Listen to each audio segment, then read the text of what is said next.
আসসালামু আলাইকুম এভরিওয়ান। সবাই কেমন আছেন? আলহামদুলিল্লাহ আমি ভালো আছি। আজকে শেয়ার করব আপনাদের সাথে এই সুন্দর ঝুড়িটা কিভাবে তৈরি করা হয়েছে সেই ভিডিও।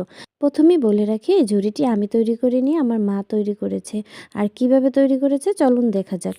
ঝুড়িটি তৈরি করার জন্য বাচ্চাদের একটি টিস্যুর বক্স নিয়ে নিতে হবে। আপনারা চাইলে এখানে অন্য কোনো প্লাস্টিকের বোতলও নিয়ে নিতে পারেন। এরপর উপরের অংশটি কেটে রেখে বাকি অংশটি ঠিক এরকম করে দাগ দিয়ে কেটে নিব। এরপর চারদিক থেকে চাপ দিয়ে দিয়ে টিস্যুর বক্সটি একটু খুলে নিতে হবে, যাতে ভিতরের অংশটি ভালো দেখা যায়। টিস্যুর বক্সের পাশাপাশি এখানে নিতে হবে কিছু সুতো। আর এই সুতোগুলো হচ্ছে কুশি কাটার যে সুতোগুলো থাকে সেই সুতা, সাধারণ সুতা নয়। এরপর ঠিক এরকম করে সুতোগুলো দিয়ে দিতে হবে। আর এক এক করে সবগুলো সুতা প্রত্যেকটা কালার থেকে একটু একটু করে এরকম করে দিয়ে দিতে হবে। আর এই যে দেখুন প্রত্যেকটা কালার থেকে দেওয়ার পর কত সুন্দর লাগতেছে। এরপর টিস্যুর যে উপরের অংশটি কেটে রেখেছিলাম, ঝুড়ির ধরার যে অংশটি বানাবো সেটি সুতো দিয়ে মুড়িয়ে নিতে হবে, যাতে ভিতরে সাদা অংশ না দেখা যায় আর সুন্দর দেখা যায়।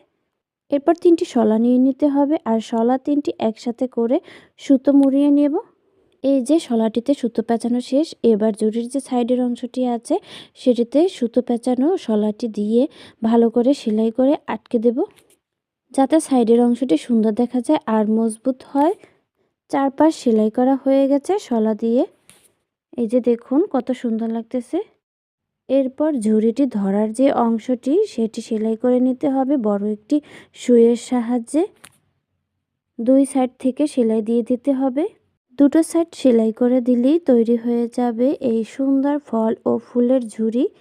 আমার মায়ের হাতে বানানো এই ফল ও ফুলের ঝুড়িটি আপনাদের কাছে কেমন লেগেছে কমেন্ট করে অবশ্যই জানাবেন। আর যদি আপনি বানাতে চান তাহলে শেয়ার দিয়ে রেখে দিতে পারেন, যাতে পরবর্তীতে আপনিও এই সুন্দর ঝুড়িটি বানিয়ে নিতে পারেন। আর ভালো লাগলে অবশ্যই ফলো দিয়ে পাশে থাকবেন। আল্লাহ হাফেজ।